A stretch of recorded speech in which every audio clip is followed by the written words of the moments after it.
Gladiator 2 includes several elements that are taken from real Roman history, but the extent of its fidelity has often been questioned.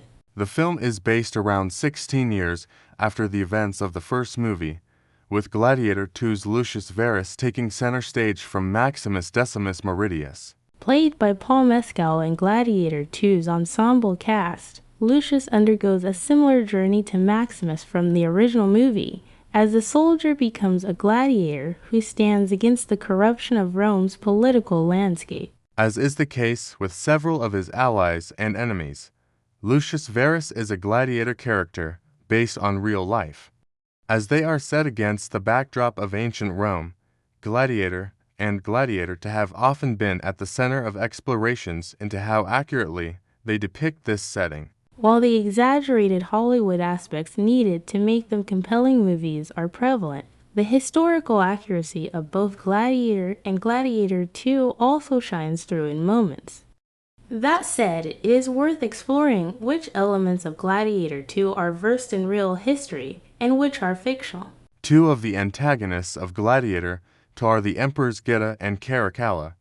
Given their over-the-top theatrical presentation in the film, one could be forgiven for assuming they were crafted for the story. However, Caracalla and Geta were real Roman emperors. After the death of Emperor Commodus in 192 AD, many began vying for the throne in what became known as the Year of the Five Emperors. Eventually, a claimant named Septimius Severus won out over his competitors and became the Roman emperor between 193 AD and 11 AD. One of Gladiator 2's made-up aspects is that Caracalla and Geta are twins. In real life, they were brothers sired by Septimius Severus, but Caracalla was older. Caracalla became co-emperor with Severus in 198 AD at only 10 years old, with Geta following suit in 209 AD. After Severus' death, the duo became increasingly untrusting of one another. Eventually, Caracalla killed Geta, much like he does in Gladiator 2, before being assassinated himself by Macrinus, as also takes place in the movie. However, the timeline of Gladiator makes these events happen much closer together, changing aspects of history. It was not only Gladiator 2's emperors that existed in real life, but also characters like Lucius, Lucilla, and Macrinus. The former were really mother and son in ancient Rome, yet Lucius Verus actually died at an incredibly young age, even before his uncle, Commodus, became the Roman emperor. This means that the entirety of Lucius' story in Gladiator and Gladiator 2 is fictional.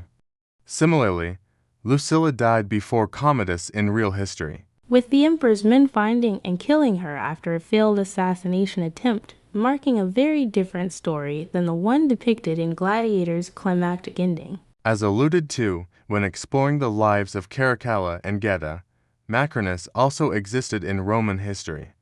Like in Gladiator 2, Macrinus became emperor after killing Caracalla, though his reign did not last long. Gladiator 2 takes this even further, with Macrinus being emperor for only a few moments until he is killed by Lucius. In real life, Macrinus reigned for just over a year and was known as the first emperor who never visited Rome during his time in power, marking another difference between real history and Gladiator 2.